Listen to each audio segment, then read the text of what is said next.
Hello everyone. So I just wanted to share a really quick frozen pizza hack here. And I've been using this for a few years. It solves two kind of issues with frozen pizza that I tend to have. One, which is cutting the pizza after it's done, which is always kind of a pain, especially if you're eating by yourself or just don't want to cut it.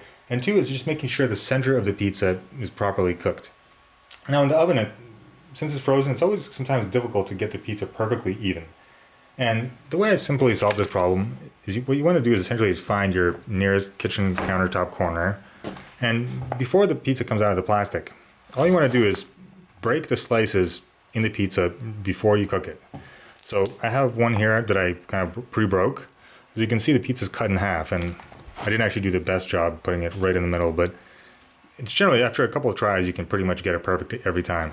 And then you do the same thing and break it again. There you go. This one's actually a little tougher. Usually it just snaps perfectly.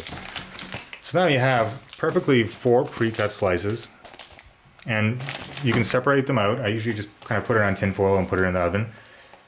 But in this way, you no longer have the issue of kind of having the center not as well cooked as the sides. Each slice will be perfectly cooked evenly. It'll be toasted on each side. When you're done with cooking the pizza, it's just ready to eat. There's no slices to cut. There's nothing to make. And if you want to doctor it a little, say put some mushrooms or onions or something else on top, you can also do that individually per each slice while it's still frozen and while it's easy to deal with. And this is my simple trick. I've been using it for a while, but it really makes eating frozen pizza just a lot easier.